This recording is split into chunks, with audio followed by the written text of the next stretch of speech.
Partition looked fragile from orbit. Not fragile in the way something weak looked fragile, but in the way something ancient did. Something that had survived far longer than it was ever meant to. The planet's surface was split by enormous glowing fractures, thin lines of pale blue light that cut across continents like scars that refused to heal. Energy barriers shimmered faintly within those cracks, humming with the quiet persistence of old technology still clinging to relevance. No one had bothered to turn them off yet, or perhaps no one knew how. Sergeant Leo Grant leaned forward in his seat, arms resting on his knees, staring through the drop ship's forward viewport. The glass was slightly scratched, a result of years of hurried maintenance and military optimism. "Beautiful," he muttered. The pilot snorted. Leo glanced sideways. The pilot, a narrow-faced woman with silver implants threaded along her jawline, was chewing something aggressively. "That's not beauty," she said. "That's a maintenance nightmare." Leo smiled faintly. "You pilots see everything as a maintenance nightmare.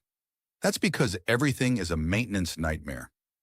She tapped the console, and the ship adjusted its descent angle.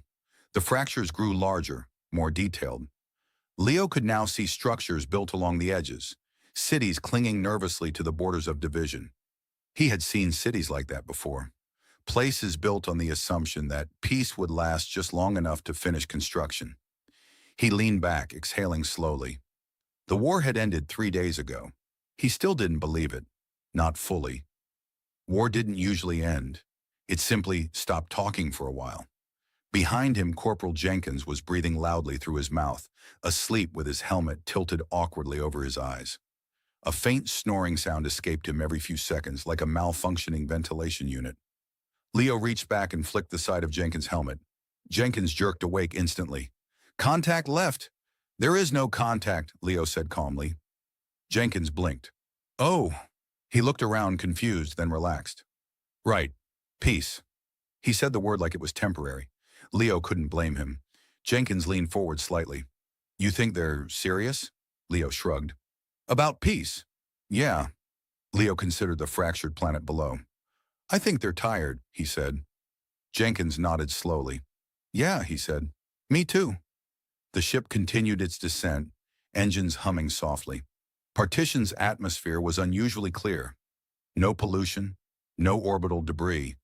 The alien species that inhabited the world had never industrialized in the way humans had. Their technology had developed differently, cleaner, quieter, older. Leo had once seen one of their ships appear out of nothing, its surface bending light instead of reflecting it. He had stared at it for a full 30 seconds before realizing he was looking at something real.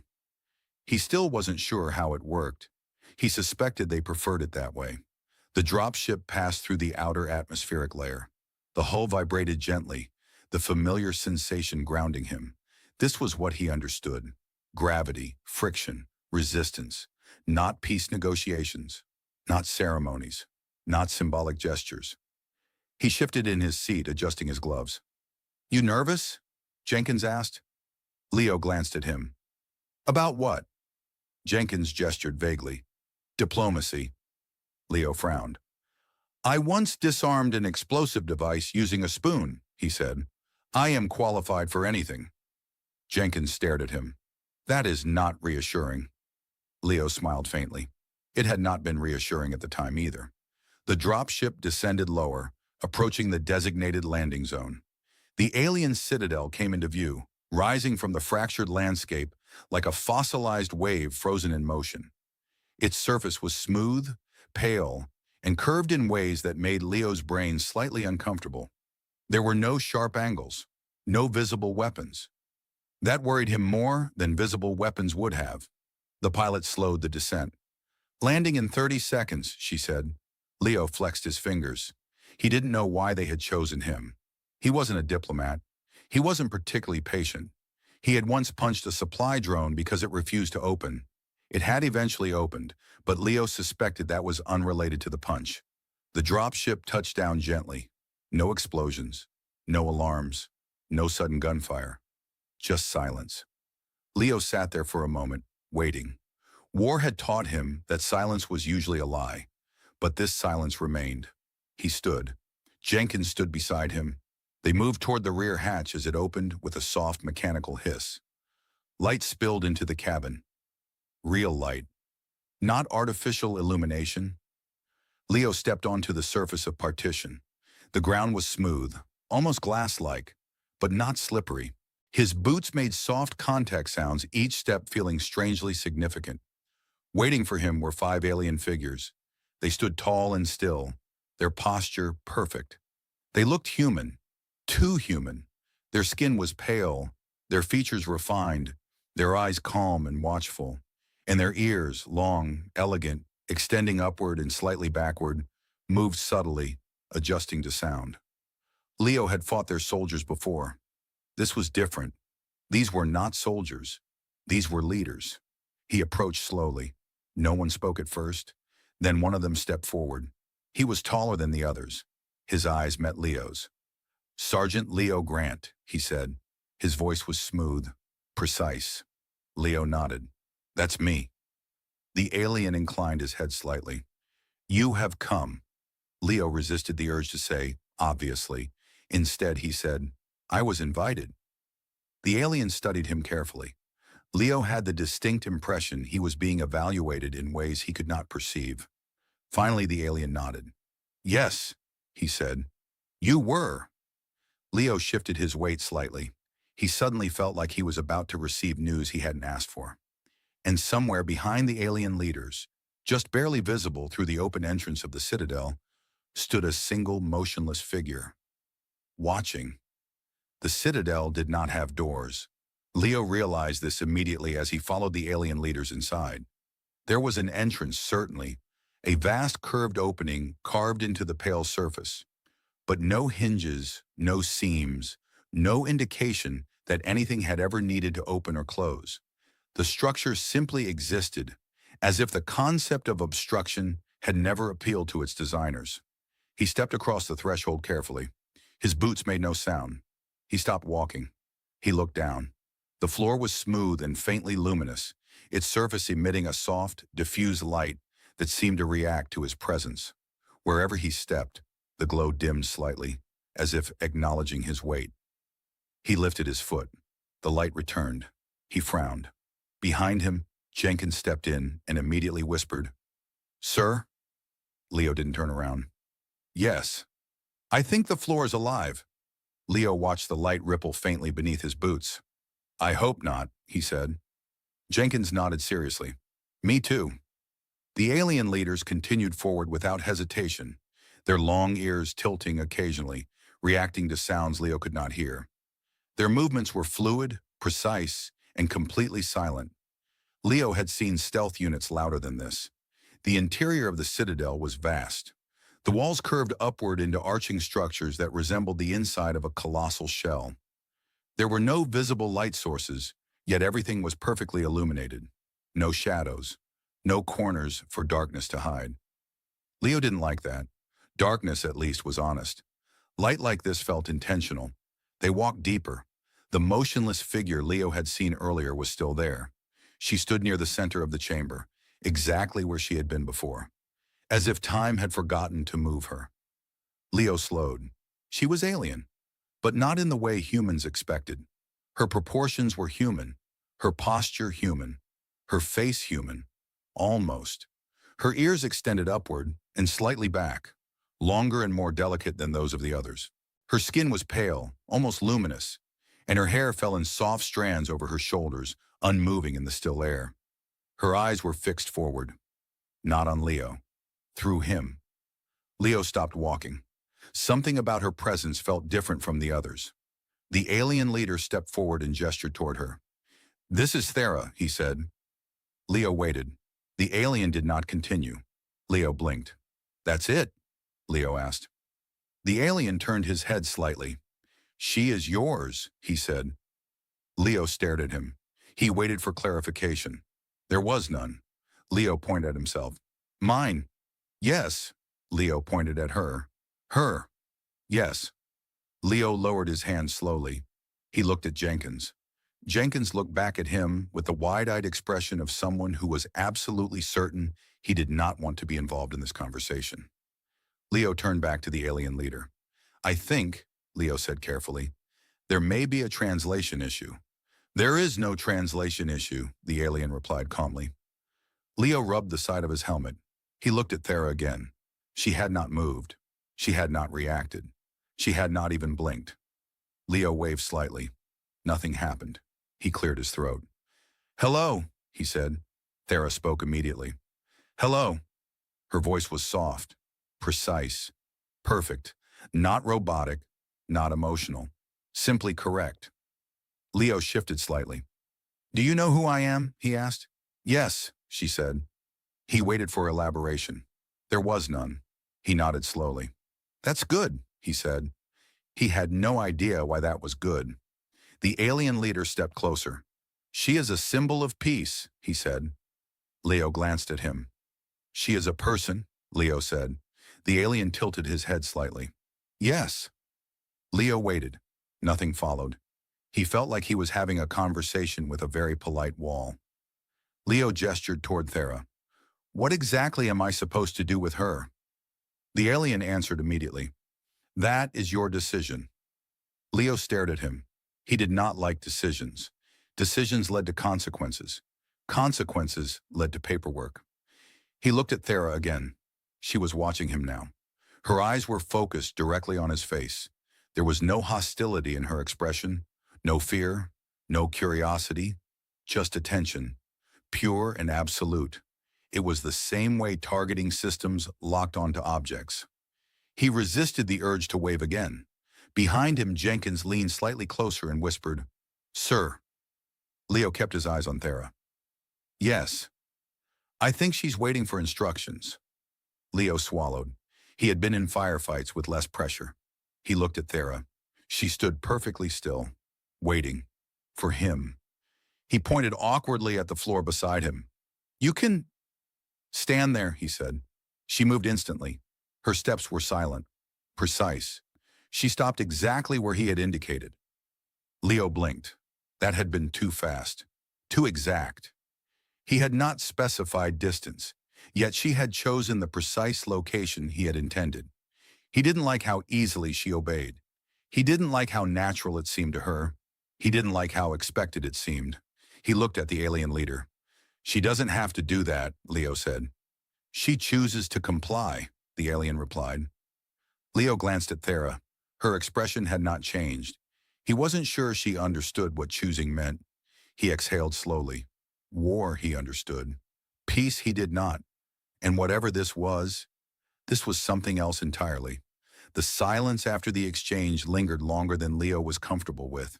No one moved. No one clarified anything. The alien leaders simply stood there, calm and patient, as if they had just handed him a ceremonial object instead of a living person. Leo shifted his weight. He gestured awkwardly toward the entrance behind him. Well, he said, mostly to himself, I guess we should go. Thera moved immediately. She stepped into position behind him. Not beside him, behind him. Leo noticed instantly. He turned slightly, looking at her over his shoulder. You don't have to stand there, he said. She remained where she was. He frowned. You can stand next to me. She stepped forward without hesitation and positioned herself precisely at his side. Leo had the uncomfortable realization that she had not chosen that position. He had. He hadn't meant to give an order, but she had treated it like one. He turned and began walking toward the exit, trying not to think too hard about it. Behind him, Jenkins leaned closer and whispered, Sir. Leo kept walking. Yes. Jenkins paused. What just happened? Leo considered several possible answers. None of them were reassuring. I think, Leo said quietly, we were given a peace offering. Jenkins blinked. That's not how peace offerings usually work. Leo nodded faintly. I know. They stepped out of the citadel and into the open air. The sky above Partition was pale and vast, streaked with faint atmospheric distortions from orbital technology that had not yet been powered down. Their dropship waited where they had left it, solid, reliable, understandable. Leo walked toward it with quiet determination. Thera followed. Her footsteps made no sound against the smooth surface. Leo stopped at the base of the boarding ramp and turned toward her. She stopped instantly. He opened his mouth, paused. He realized he had no idea what he was supposed to say. "You don't have to follow me," he said finally. She responded immediately. "You are designated as my assigned authority." Leo stared at her. "That designation is no longer valid," he said. She tilted her head slightly. "Clarify." Leo rubbed his forehead. He had explained battlefield tactics to recruits with less difficulty. "You are not assigned to me," he said carefully. "You are free." She processed this. He could see it happening behind her eyes. Not confusion, exactly. More like recalculation. "What is my function?" she asked. Leo blinked. "You don't need a function." She was silent. Her ears shifted slightly. Leo suddenly felt like he had just told gravity it was optional. Jenkins climbed halfway up the ramp and turned back. "Sir," he said, "we should probably leave before they offer you anything else." Leo nodded slowly. He turned back to Thera. "You can come with us," he said, "but you don't have to." She stepped onto the ramp immediately. Leo sighed softly. That had not been what he meant. Inside the dropship, the pilot looked up from her console as they entered. She froze when she saw Thera. She looked at Leo. She looked at Thera. She looked back at Leo. "No," she said. Leo raised his hand slightly. "Yes." The pilot stared at him. "We leave for 2 hours," she said. 2 hours and you bring back an alien." Leo gestured defensively. "They gave her to me." The pilot blinked. "They gave her to you." "Yes." She leaned back in her chair. "I leave you alone for 2 hours." Leo did not respond. She pointed at Thera. "Does she explode?" Leo looked at Thera. "Do you explode?" he asked. "No," Thera said calmly. Leo looked back at the pilot. "She does not explode." The pilot stared at him for several seconds. "That's not reassuring." Thera stood perfectly still in the center of the cabin. She was not looking at anything. She was waiting.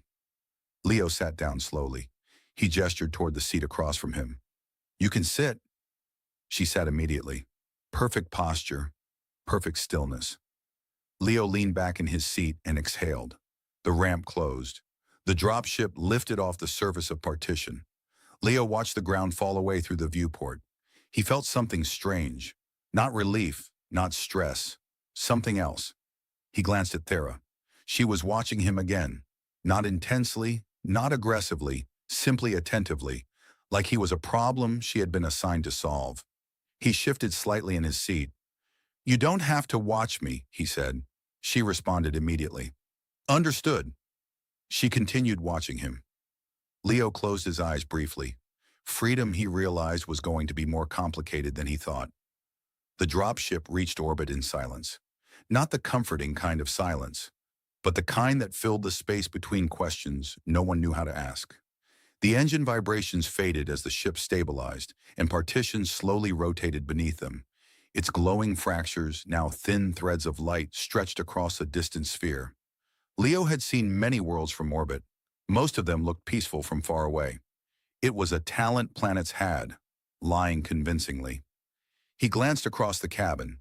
Thera sat exactly as she had before, her back straight, her hands resting gently on her knees, her golden eyes fixed on him with unwavering focus. She hadn't moved in 23 minutes. He knew because he had checked. Twice. He shifted in his seat. She did not react. He scratched his jaw. She did not react. He coughed. She did not react. He raised his hand and waved slightly. She immediately raised her hand and waved back with identical precision. Leo froze. Jenkins, sitting 2 seats away, made a small choking sound as he tried not to laugh. Leo slowly lowered his hand. Thera lowered hers. He leaned forward slightly. "You don't have to copy me," he said. "I am adapting to your behavioral patterns," she replied. Leo blinked. "That's, concerning." She tilted her head slightly. "Clarify." Leo opened his mouth, paused, closed it again. He leaned back. "Never mind." Across the cockpit, the pilot was pretending not to listen, which meant she was listening extremely carefully. Leo looked back out the viewport. Partition was shrinking behind them. He wondered how many invisible things he had carried with him when he left that planet. He suspected one of them was currently sitting across from him. Thera's ears shifted slightly. "You are experiencing discomfort," she said. Leo looked at her. "That obvious?" "Yes." He considered lying. He didn't. Yes, he admitted. She watched him closely. Cause? Leo hesitated. He had spent years answering clear questions. Enemy position, weapon status, survival probability. But this question was different. He shrugged. I don't know what to do with you, he said. She responded immediately. You have declared me free. He nodded. Yes. She waited. He waited. Nothing happened. It was like watching two computers attempt to communicate using incompatible software. Finally, she spoke again. What are my operational parameters? Leo exhaled slowly. You don't have operational parameters. She frowned. It was subtle, barely noticeable, but it was there. He leaned forward slightly. You can do whatever you want, he said. She processed that. Her eyes flicked briefly toward the viewport, then back to him, then toward the floor, then back to him again. It was the first time he had seen her look at anything without being told to. What do you want me to do? She asked. Leo smiled faintly. That's the wrong question. She tilted her head. Clarify. He leaned back in his seat. You shouldn't be asking me that. She stared at him. Her ears twitched slightly. It reminded him of an animal hearing a sound for the first time.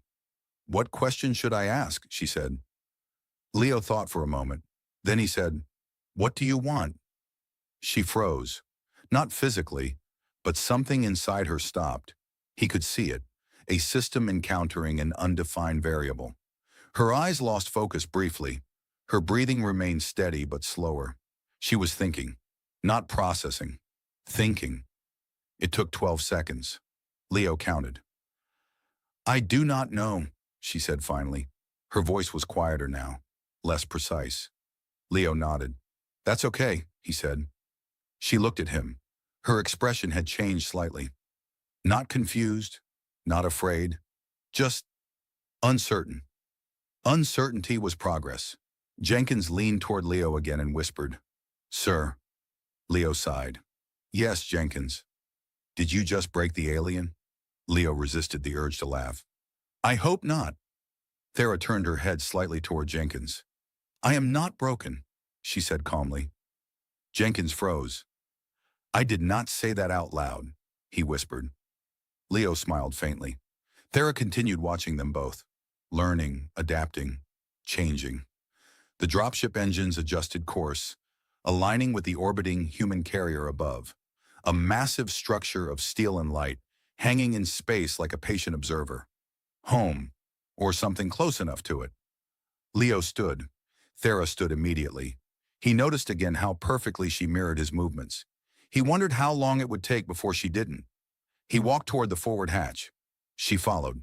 Not because he told her to, because she believed she was supposed to. He didn't know how to fix that yet, but for the first time since the war ended, Leo felt something unfamiliar. Not fear, not duty, responsibility, and he suspected it would be far more difficult than either of the others. The carrier's docking bay smelled like heated metal, recycled air, and coffee that had given up on its dreams. Leo stepped down the ramp first, his boots striking the familiar steel surface with a sound that grounded him instantly. The carrier Resolute hummed around him, alive with quiet machinery and distant motion. Crew members moved along elevated walkways, their voices echoing faintly beneath the vast ceiling. It was a place built for order, predictable, structured. Behind him, Thera stepped onto the carrier. She paused.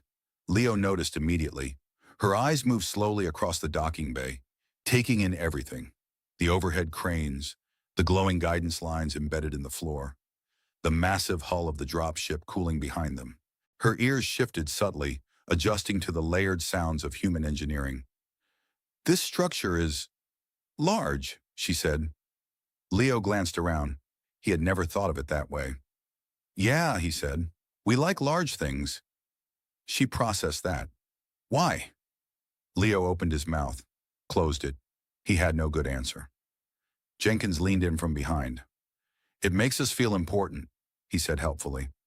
Thera nodded, as if that made complete sense. A nearby crewman noticed them and froze mid-step. He stared at Thera, then at Leo, then at Thera again. Leo gave him a small nod. The crewman nodded back slowly and walked away much faster than he had been walking before. Leo sighed quietly. "This is going to be paperwork," he muttered. Thera tilted her head. "What is paperwork?" Leo stared into the middle distance. "A punishment." They walked forward together. Thera stayed slightly behind him again. Leo stopped walking. She stopped instantly. He turned. "You don't have to stand behind me." She hesitated. That was new. It was brief. Less than a second. But it was there. Then she stepped beside him.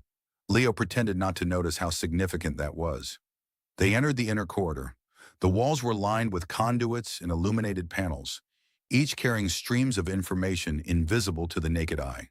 The carrier's artificial gravity hummed softly beneath their feet, a carefully maintained illusion. Thera reached out suddenly. Leo froze. Her fingers hovered near the wall. She did not touch it. She studied the surface. "It vibrates," she said. Leo listened. He couldn't hear anything. "That's the ship," he said. "It's always doing something." She nodded slowly. Her fingers lowered. They continued walking. Two engineers approached from the opposite direction, laughing about something. They stopped when they saw Thera. One of them blinked. The other whispered something Leo couldn't hear. Thera looked at them calmly. They immediately looked at Leo. Leo gave a small shrug. "She doesn't explode," he said. The engineers nodded quickly and walked away without another word. Thera looked at Leo. "Why do they fear me?" Leo hesitated. "They don't understand you," he said. She considered that. "I do not understand me either," she said. Leo exhaled quietly. That made two of them. They reached the lift platform. Leo stepped onto it. Thera followed. The platform rose smoothly, carrying them upward through the carrier's interior levels.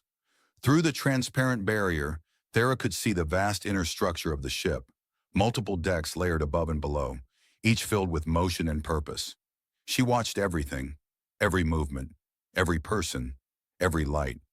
It was not curiosity, not exactly. It was observation, careful, precise, like she was assembling a map of existence. The lift stopped. They stepped off. Leo led her down a quieter corridor. This part of the ship was less active. Living quarters, personal spaces. He stopped in front of a door. He hesitated. Then he pressed the access panel. The door slid open. His quarters were small, functional. A bed, a desk, a storage locker, and a viewport overlooking the stars. Thera stepped inside. She turned slowly, taking in the space. "This is your assigned habitation unit," she said. Leo nodded. "Yeah." She looked at him. "You are alone here." He shrugged. "I like it that way." She considered that. "Why?" Leo leaned against the wall. "Less people to argue with." She nodded slowly. That seemed logical to her. She stepped toward the viewport. The stars stretched endlessly beyond the glass. She stared at them. Her reflection stared back. Leo watched her quietly. "You've never been in space before," he said. She shook her head. "No." Her voice was softer now. Not weaker, just different. She reached toward the glass, stopped just short of touching it. "They are distant," she said. Leo followed her gaze. "Yeah." She was silent for a long moment. Then she asked, "Where do I go?" Leo felt the weight of the question, not the words, the meaning behind them. She was free, but freedom had not given her direction. He gestured gently toward the room. "You can stay here," he said. She turned toward him. She studied his face carefully. "Why?" Leo shrugged. "You don't have anywhere else to go." She accepted that answer, not because she agreed, because she understood it. She stepped away from the viewport. She stood in the center of the room, waiting, not for orders, not exactly, for something else. Leo realized with quiet certainty that freeing someone was only the first step. Teaching them how to live without chains was something else entirely. Thera did not sleep. Leo discovered this at 2:17 ship time, when he opened his eyes and saw her standing near the viewport, perfectly still, watching the stars. He did not move. He watched her instead. Her reflection hovered faintly in the glass, her long ears forming delicate silhouettes against the distant light. She had not changed position since he fell asleep. Her breathing was steady, her posture exact. She looked less like someone resting and more like someone waiting for existence to continue. Leo sat up slowly. You know, he said, his voice rough with sleep, humans usually lie down when they rest. Thera turned her head immediately. Her eyes found him in the dim light. I am resting, she said. Leo blinked. Standing? Yes. He rubbed his face. That seems uncomfortable. I do not experience discomfort in this position. Leo swung his legs over the side of the bed. Well, he said, that's unfair. She watched him carefully. Do you require assistance? She asked. Leo frowned. With what? You appeared distressed. Leo looked at the floor, then back at her. I was asleep. She processed that. Her ears shifted slightly. That explains the reduced situational awareness. Leo stared at her. I was unconscious. Yes. So that's what sleep is. She nodded. Leo stood and stretched, his joints popping softly. Thera observed the movement closely. Are you damaged? She asked. Leo laughed quietly. No, that's normal. She continued watching him. Humans produce many concerning sounds, she said. That's because we're poorly designed. She accepted that answer immediately. Leo walked toward the storage unit and pulled out a metal container. He pressed the activation pad, and it hummed to life, heating its contents. Thera tilted her head. What is that device? Food heater. She watched it with intense focus, as if expecting it to attack. Leo noticed. It's harmless, he said. She nodded, though she did not look convinced. He opened the container and took a bite. Thera's eyes shifted to the food. You require nutrient intake regularly, she observed. Yeah. She paused. I do not. Leo stopped chewing. That seems efficient. She said nothing. He gestured toward her. Do you ever get hungry? She considered the question. I do not know. Leo frowned. You don't know. I was given nutrients at scheduled intervals. He stared at her. That's not the same thing. She tilted her head. Clarify. Leo leaned back against the wall. Hunger is annoying, he said. It's your body telling you it needs something. She absorbed that. I have never experienced annoyance from my body. Leo smiled faintly. You're missing out. She did not appear convinced. A quiet silence settled between them. Not uncomfortable. Just new. Thera turned her attention back to the viewport. You enter unconsciousness voluntarily, she said. Eventually, Leo replied. Why? He thought about it. Because staying awake forever would break us. She was silent. Would it break you? He asked. She answered immediately. I do not know. He believed her. She stepped slightly closer to the glass. The stars do not sleep, she said. Leo followed her gaze. No. Do they break? He smiled faintly. Eventually. She seemed to consider that carefully. Everything ended, even stars, especially wars. A soft tone sounded from Leo's wrist console. He glanced at it. A notification blinked quietly. Mandatory psychological evaluation.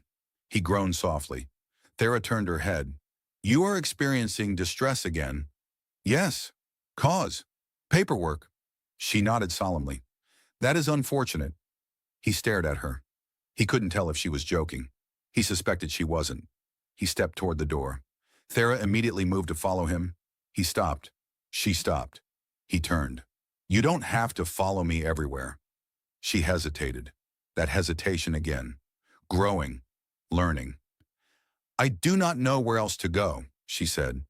Leo felt something tighten in his chest. Not pain. Something quieter. He nodded. Okay, he said. He opened the door. She followed him. Not because she was ordered. Because she chose the only direction she knew. For now, that direction was him. Partition looked different the second time Leo saw it. Not because the planet had changed, but because he had. The fractures still glowed across its surface, vast scars of old division, but they no longer looked like wounds. They looked like seams, imperfect joins between pieces that had once been violently separated and were now slowly learning how to remain in the same place without tearing apart again. The carrier Resolute held steady in orbit above it, silent and watchful. Leo stood in the observation deck, his hands clasped behind his back, staring down at the world where everything had quietly begun to unravel and rebuild itself. Behind him, Thera stood beside the glass. Not behind him, beside him. He noticed that without looking. He noticed many things now without looking. Her posture was no longer perfectly rigid. Her shoulders rested naturally. Her breathing had a rhythm that belonged to her, not to a schedule. Her long ears shifted occasionally, reacting to sounds, thoughts, or perhaps nothing at all. She was not waiting anymore. She was existing. "I have been asked a question," she said. Leo glanced at her. "That sounds dangerous." She looked at him. "They asked if I wished to return." Leo turned fully toward her. The words hung between them. He had known this moment would come. Freedom, he had learned, was not real until it offered the possibility of leaving. He nodded slowly. "That makes sense," he said. She studied his face. "You are not issuing a recommendation." He smiled faintly. "That's because it's not my decision." She absorbed that. He had said those words many times now. Each time they meant something different. Each time she understood them more. She turned her gaze back to Partition.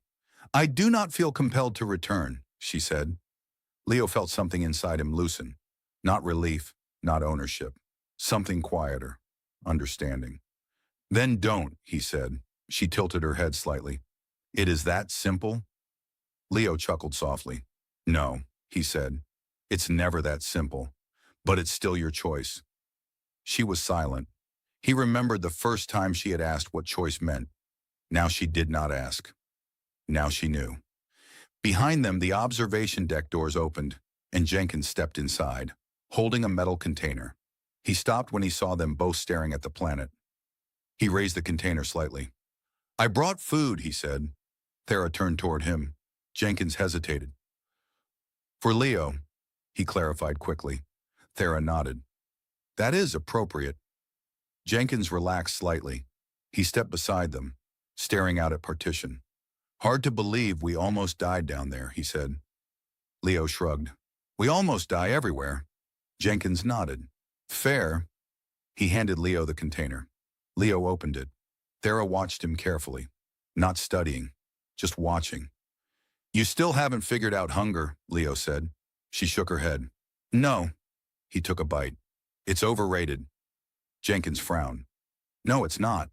Leo shrugged. Thera watched them both. Then she smiled. It was small, barely visible, but real. Jenkins froze. He pointed at her. "She did it again." Leo nodded calmly. "Yes." Thera looked between them. "I am improving." Leo smiled. "Yes," he said. "You are." The observation deck fell quiet again. Partition rotated slowly beneath them. A broken world learning how not to break itself again. Thera stepped closer to the glass. "I would like to see it," she said. Leo looked at her. "You already have." She shook her head. "No," she said. "I would like to see it without being assigned." He understood. Not as property, not as symbol, not as offering, as herself. He nodded. "Then we'll go," he said. She looked at him. "You will accompany me." It wasn't a question. Leo thought about that. Not as an order, not as dependence, as a choice she was making. He smiled faintly. "Yeah," he said. "I'd like that." Jenkins groaned softly. "I am not going back down there." Leo laughed. "No one asked you to." Jenkins looked relieved. Thera turned her gaze back to the planet.